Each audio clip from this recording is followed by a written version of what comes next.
Some houses don't just stand empty. They wait. They wait.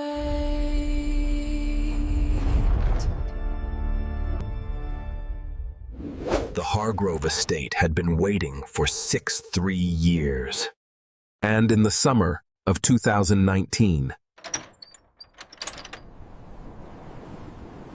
it finally got what it wanted. This is the story of Sara and Daniel Ellison and what the Hargrove house did to them.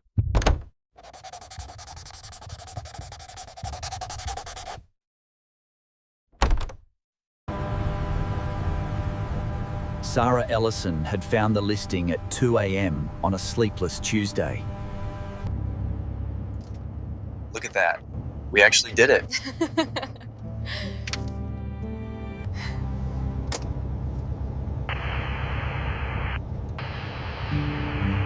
A 12-room Victorian mansion.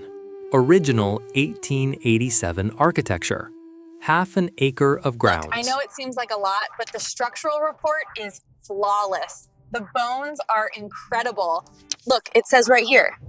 It's perfect. Honey, I don't think that's what it means. The catch, it had been on the market for 11 years. Nobody stayed longer than a week.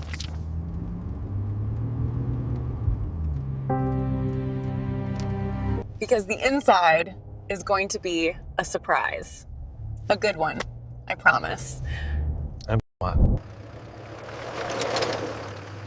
Look at it. I can't believe we are finally here. She had no idea how wrong she was. Not about the house, about the promise. The previous owners had left in a hurry. That much was obvious. The estate agent's note said personal items left by agreement. But Sara had read the actual court filing. Whose shoe is that? Come on, I want to see the upstairs. Oh my gosh, honey, you have to see this.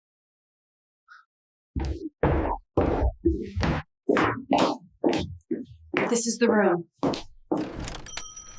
Daniel, this is the room. Over here, this spot looks good. Perfect. Who needs bedrooms anyway? Sara fell in love with the house on sight.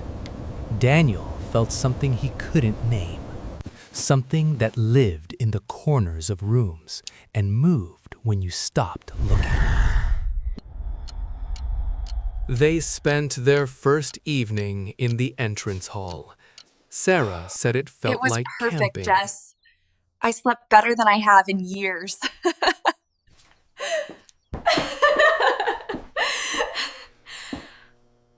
She didn't know about the shape in the corner. She didn't know that Daniel had spent 4 hours sitting with his back against the wall, too afraid to wake her. 6 days. He kept the secret for 6 days.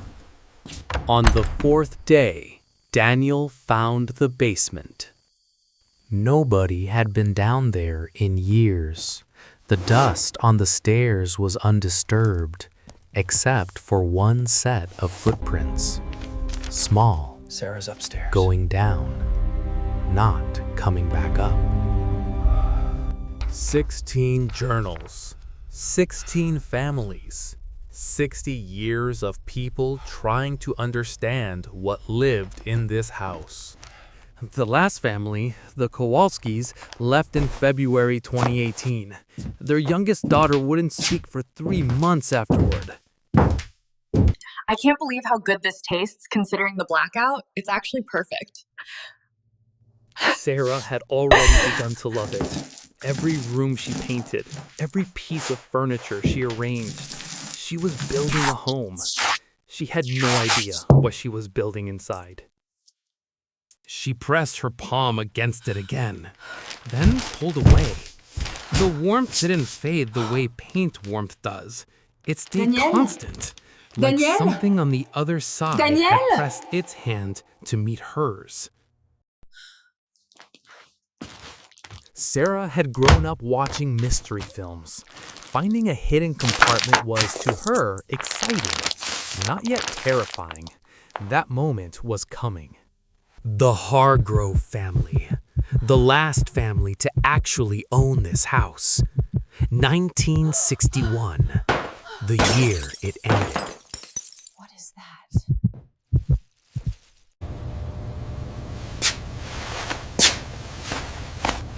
She read enough. She understood enough.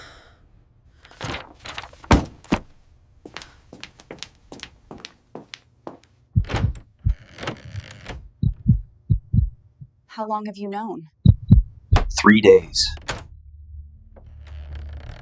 I was gonna tell you when I understood it better. 16 families. It drove 16 families out and you thought you could fix it?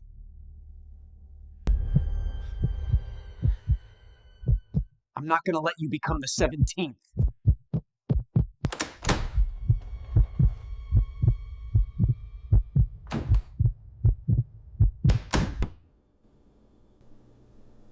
The house was listening.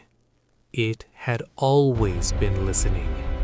And what it heard that night, 2 people who would fight for each other. That was exactly what it wanted. The journals all agreed. 3 a.m. Always 3 a.m. As if the house ran on a schedule. As if whatever lived here had routines.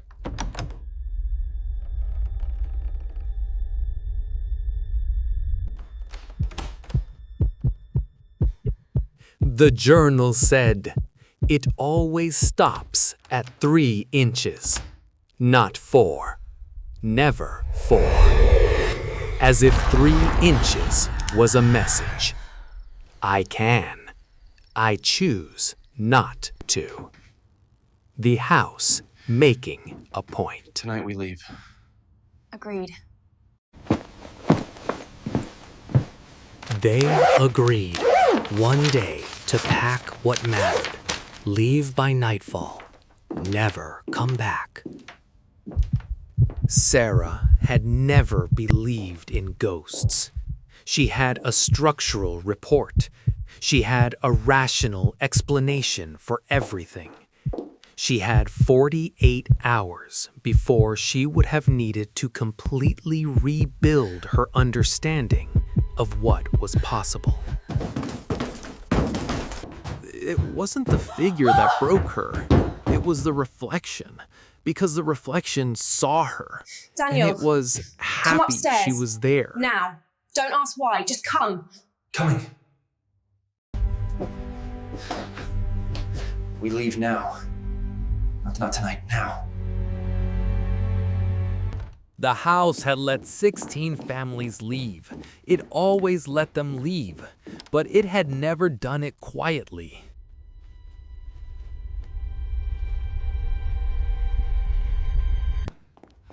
She wasn't stopping them. That was the worst part. She never stopped any of them. She just watched them try to leave the thing she'd put inside them.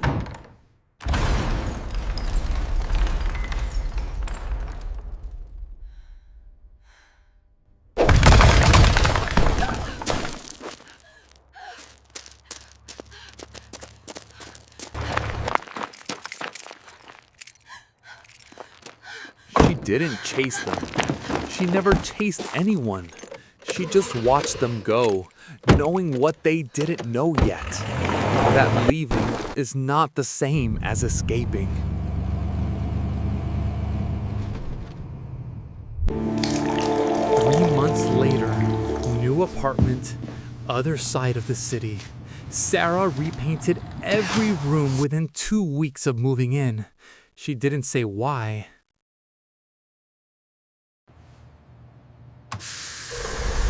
They didn't know about the corner. She woke at 3 a.m. every night for 3 months. The door handle never moved in the apartment. She decided that was the same as being safe. She read the journals cover to cover. Every family, every story. And on the last page of the last journal, she found the entry Daniel had missed. 3 words, written as a warning. The house doesn't need the walls. It never needed the walls. The house doesn't keep you. It comes with you. She read that line and looked up from the journal and understood that she had never really left Hargrove House. You're in danger. None of them had. Not one of the 16 families. Fill the space. We grew into it. We are everywhere.